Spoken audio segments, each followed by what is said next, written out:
Welcome back to the shop. In this video, I'm going to be doing an oil change on my E39 525i.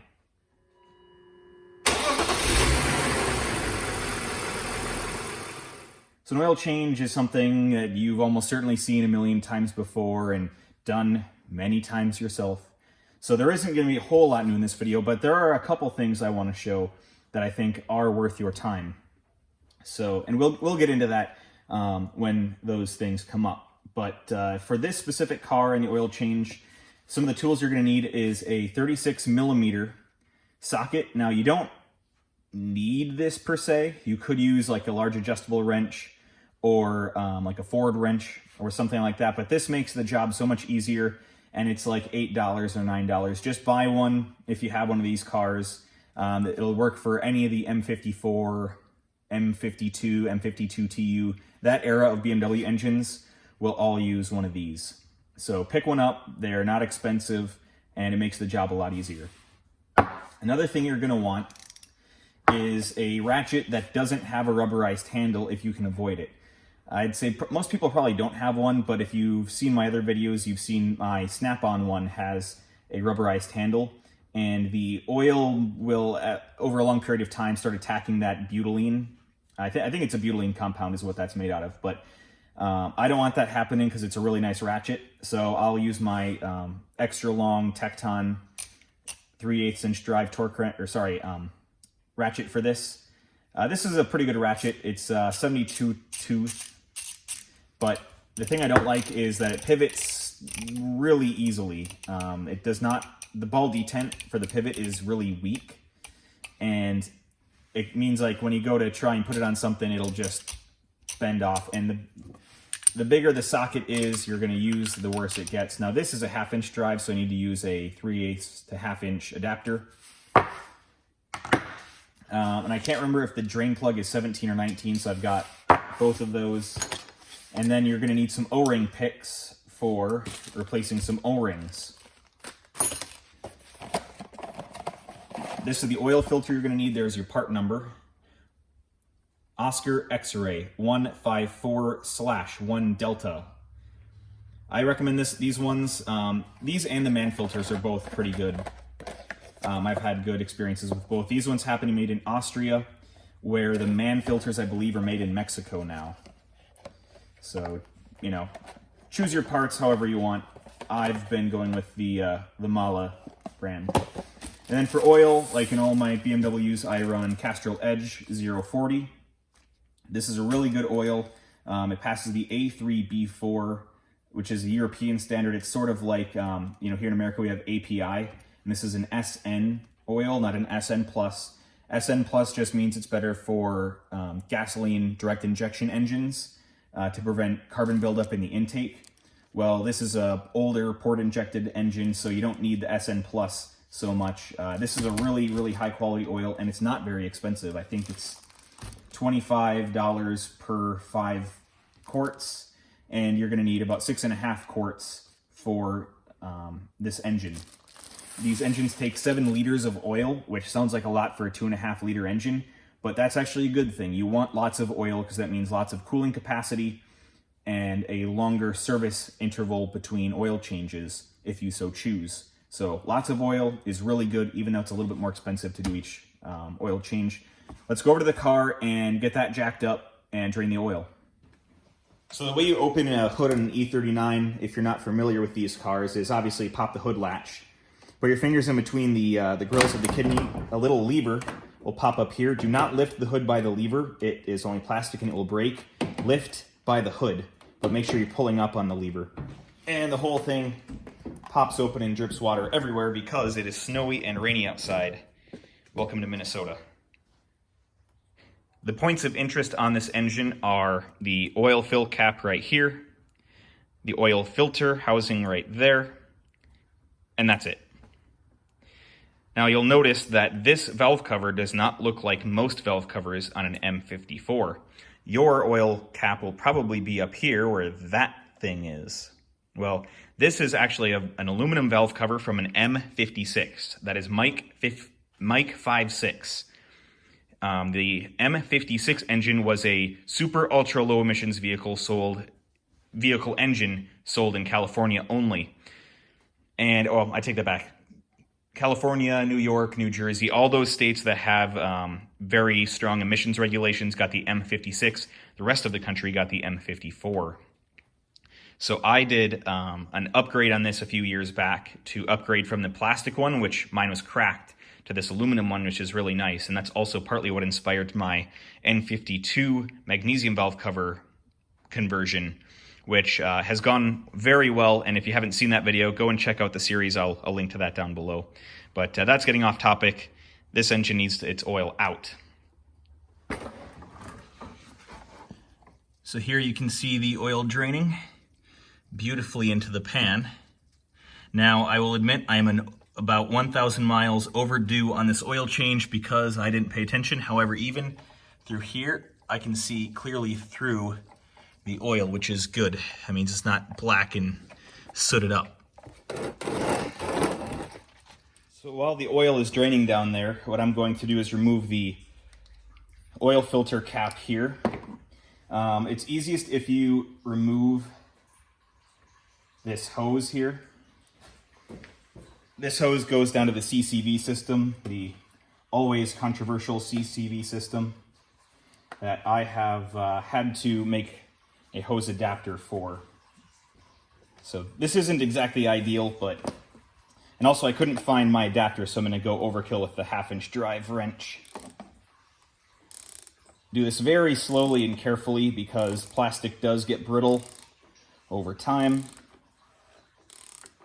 And you also don't want to open it up too quickly and have oil spill all over the top side of your engine, because it'll make a huge mess down below. At this point, I can probably finish this off by hand. All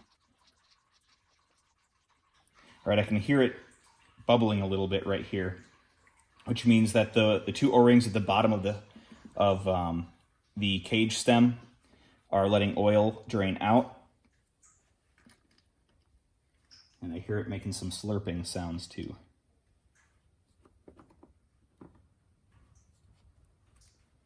All right, at this point, this is loose. So what I'm gonna do is grab a grocery bag and put it right here. And that way I can just pick it up and move it over to the grocery bag so I don't drip a ton of oil on the front side of the engine. Also, having some paper towels in the area also helps.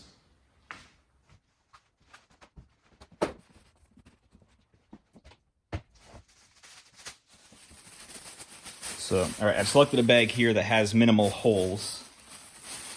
And the goal here is to not spill.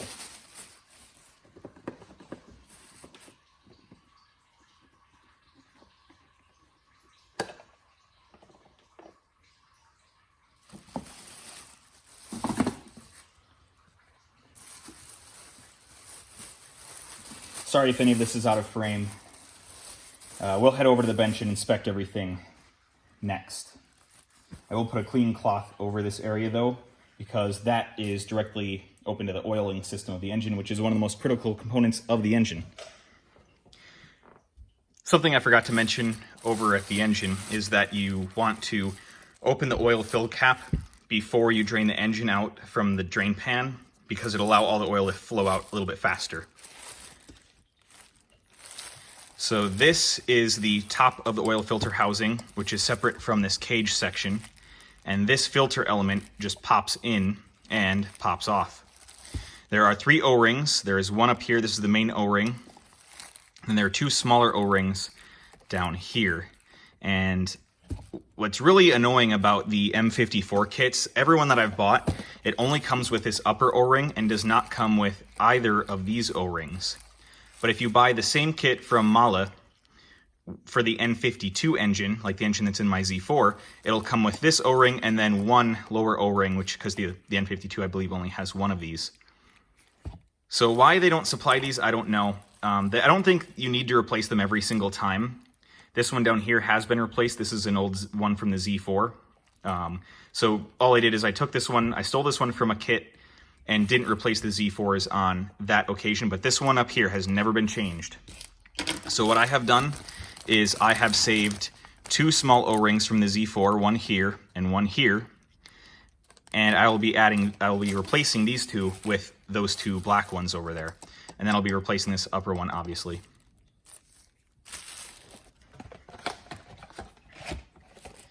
Here's what a brand new filter looks like. It's yellow. It's going to throw off the white balance, but it's a light yellow. And then the other stuff in the kit is the main O-ring and then a crush washer. So I'm going to take this off the cage and inspect the pleats for any metal chips.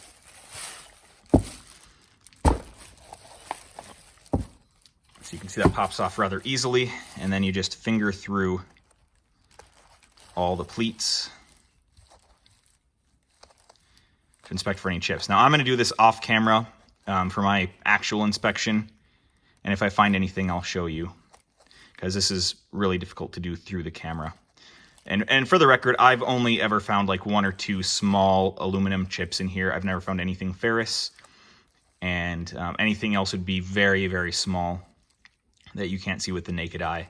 So this engine has been very good. I like this paper cartridge style rather than the steel canister, because you can inspect the pleats every time and there's less waste with this system because you're only throwing away some paper and plastic instead of paper and steel and a bunch of other more, resource intensive components. So I'll be right back after I inspect this. Okay, I have inspected this oil filter and I didn't find anything. It looks perfectly clean, no metal chips to speak of, which is excellent. I couldn't give higher remarks to an oil filter. The other thing I really like about these Mala oil filters is it has a ton of pleats, which means it has a ton of surface area, and you could run this filter for quite a long time, theoretically. I still choose not to. Make sure you're working with clean hands with these parts of the oiling system, because you don't really want to have gritty, dirty hands when you're, doing something that's critical to the life of the engine. And this is a clean paper towel. Don't worry about that.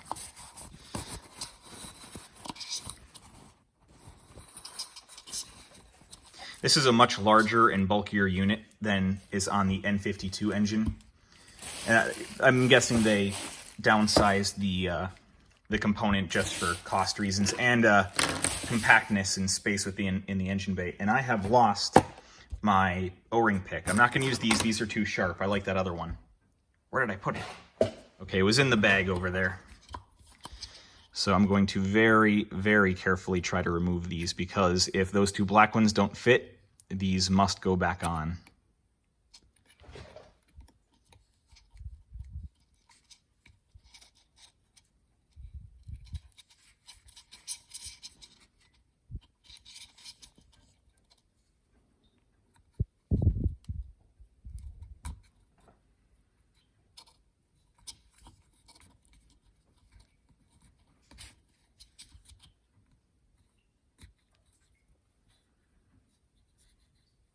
This one still has a little bit of pliability, but it is pretty hard. And this one, I don't know when the last time this thing was replaced or if it has ever been replaced. It feels very, very hard.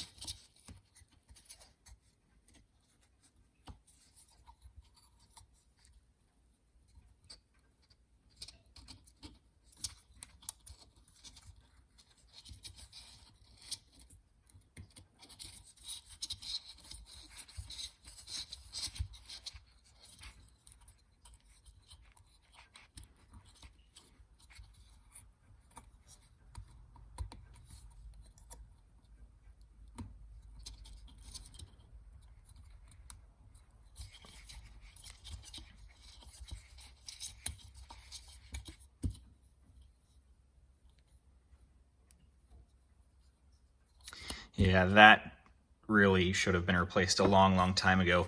Again, I don't know why it doesn't come in these kits. I find that quite annoying.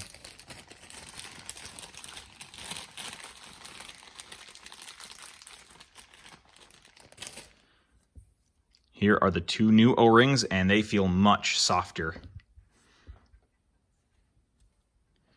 And here you can see they do match. They are the same size, so I think we should be good to install them.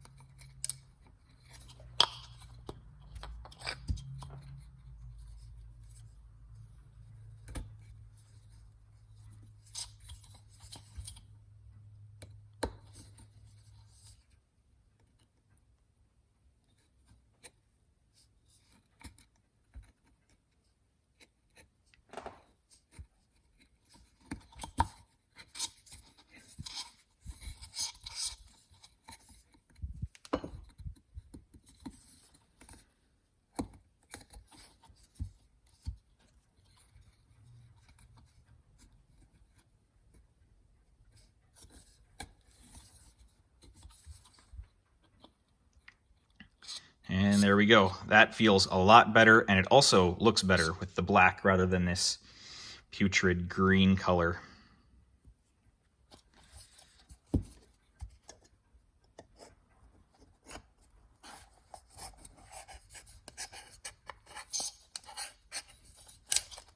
Now, something I haven't quite understood is why you need to replace like this O-ring every time. This is still very soft, and I would happily use this for 3 or 4 oil changes before needing to replace it. I mean, if it comes in the kit, I'm going to replace it, obviously, but it doesn't really need it. So I'm going to leave this one sealed up, and I'm going to use these ones because, I'll be honest, there were a couple times I forgot to replace it. So these ones are still brand new. I can oil it up with my hands because my hands are oily.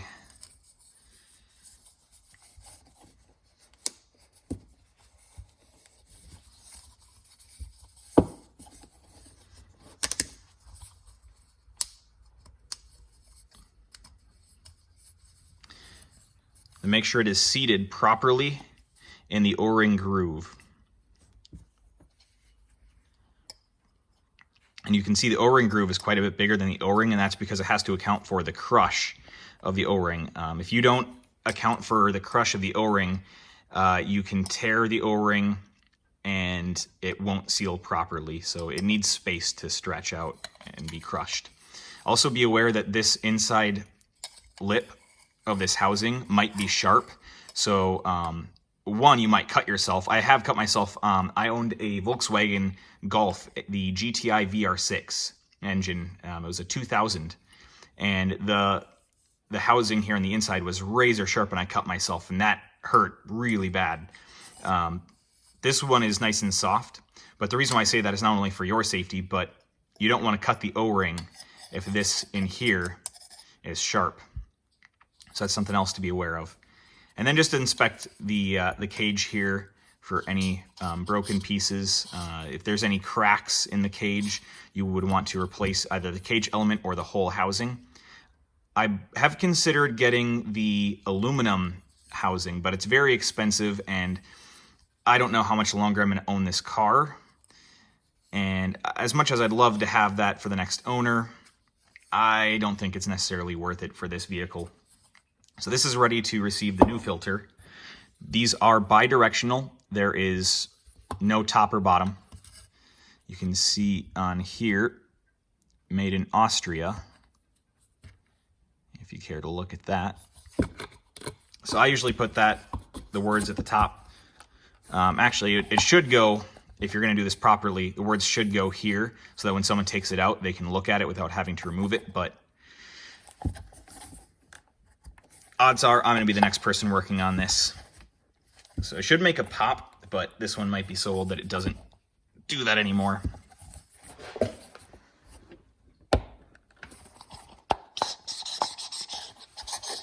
All right, that's properly seated. Now, some of these I've seen, never on my car, but on some of these, this whole thing will almost be like crushed in a little bit, and all these pleats will be really wavy and crumpled up. And that's probably because whoever installed the filter did not put it on the pleats correct, or sorry, they did not seat it on this cage correctly, or the bottom got caught on something and it got crushed, and then it will not perform properly. It will not do its job. So make sure that when you're installing this, you don't hear any crunching sounds, or it doesn't feel like it's crushing anything. It should be a nice smooth rotation down into the aluminum housing. So let's go and reinstall this. The torque spec is listed right on top of the cap.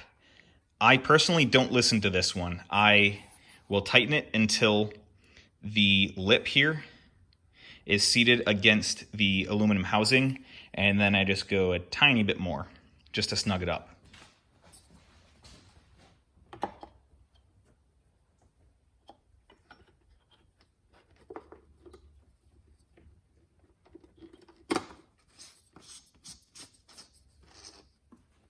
I'm going to show this in real time, that way you get an idea for how it is supposed to sound when it goes in and how it's supposed to feel as well.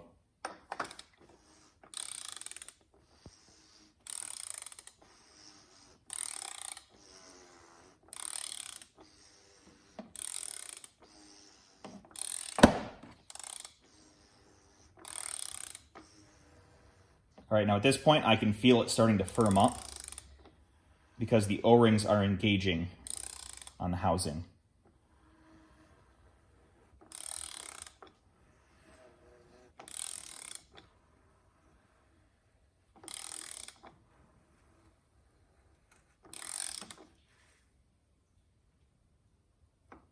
And that right there is all it needs. Be careful, do not over tighten this, because there is a weak spot in this plastic casting, or this plastic piece, where the O-ring groove is. That's the thinnest part of this cap, and if you keep cranking on it, you're just gonna crack it in half. So don't do that. An extra step that I have to do is wipe down this piece of hose here and then reinstall it up here, because I have an aluminum valve cover, and odds are that you don't, so you won't have to deal with this. In fact, you won't have to remove this hose at all. If you would like to see a video about how I did this valve cover, feel free to mention that in the comments, and if I see enough interest, I'll do a video on it. Now, before you add oil to here, you have to close the drain plug down there. Here's one quick pro tip. If you run out of crush washers, or if you didn't get one in your new set, you can reuse old ones. This one here, I just heat it up with a blowtorch. I put a steel rod in here, or like a bolt, and then I heated it up with a blowtorch until it was bright red, and then you just let it cool, and that will anneal it. And then what you can do is take some really fine sandpaper on a flat surface, and then you can clean it up like that. Just make sure you don't get any abrasive material near the engine or near any parts that are going in the engine. And then make sure you clean this up really good before you install it with the drain plug. And the ring, or the copper washer, just goes on like that. This one happens to be a 19 millimeter. I don't think this is the original drain plug for the engine, but it's been working well for me. Yours might be 17 millimeter. Also, do yourself a favor and clean out the threads here so you don't cause any galling or adverse wear on the female threads on the oil pan. That would be very bad. Right, here we are back underneath the engine. And you can just go ahead and screw it back in. All right, I'll just have to tighten that up. I don't have a torque spec. I just get it good and tight until I know that that crush washer will crush. Also, you might notice here, I do have an oil pan heater on here, and that works excellent in the winter. If you have an E39, or really any BMW, do this if you run it in the winter. Absolutely, this is almost necessary in my opinion. Put one of these on, they're fantastic. Taking a look at the oil in the oil pan here, it is perfectly homogeneous. It's, to my eyes, it's black. To you, it's brown in the camera. And there are no metal floaty bits anywhere in here. There also isn't any bubbles the coolant is heavier than the oil, so it's going to sink to the bottom, but you can still see the contamination floating on the top if there was any. So this is a healthy engine. I'm not leaking any coolant into the oil, and I haven't had any wear. I also have never had any oil burning issues with this engine, which is surprising to some maybe, because the M54, when it gets to be high mileage, is known for extremely bad oil consumption. I've never had any oil consumption problems with this car, and I'm over, what, 211,000 miles on this engine.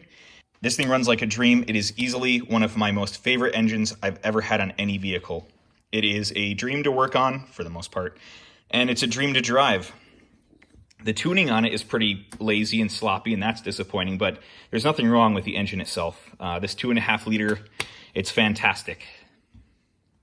So once again, here's the oil I'm going to use.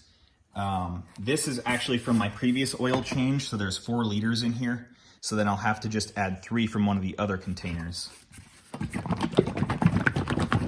It's always a good idea to shake these up because the additive package that's put in here can float, or it can sink to the bottom.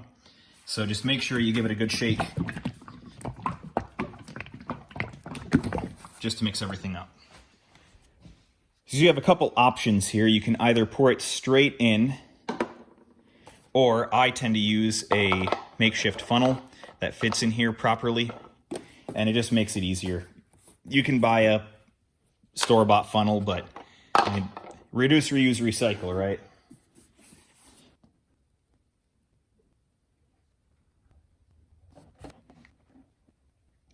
I usually just let it sit here until it starts to drip somewhat slowly. I don't need to sit here all night to let every drop come out. And then what I do is I just leave it sitting on its side, on this bottom side, over a couple days, and then I pour it off into a container, and that just becomes general shop lubricant. I'll call that good. So next is the tricky part of only adding a partial bottle. It's much easier to do this if you buy them in individual quart or liter containers, but it's also like 3 or 4 times more expensive to do it that way, and it's also not very ecological to do it that way because you're just creating a ton of extra plastic waste. So this one was right at 4 liters. So that means I need to put 3 in the next one. But the top half here, because this is 4 3/4 of a liter per container, I need to, the top part is only 3/4 of a liter. And then forget whatever gibberish I was talking about with measurements in that last clip. My stomach has been growling with hunger, and clearly I need to go in and eat, so my thought process isn't going too clearly, so I had to write it out. The engine requires 7 liters. I added 4 liters, which means I have a deficit of 3 liters.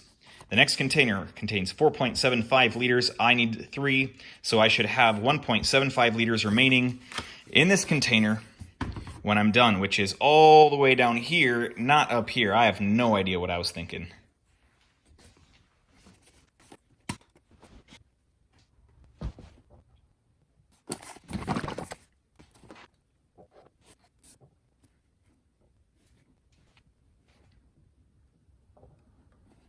I'm going to call that good. It's better to underfill now, let the engine run, and then check it, and then add more than it is to overfill it, because that's really bad news. Well, that's all it takes. Make sure that this O-ring is still wetted down. But I usually wipe it out a little bit just because some nasty sludgy stuff usually collects here. And it's oily enough to seal. In the winter, on all these BMWs, especially the M54, in cold climates, what might alarm some owners is that this will always fill up with that milky, mayo-y sludge that is indicative of a head gasket leak. Well, odds are, if your engine is running healthily and you're not losing any coolant to any significant degree, you're not leaking coolant into your oil. That's just moisture buildup because these engines have moisture issues in the winter. Just look into the CCV problem if you're curious.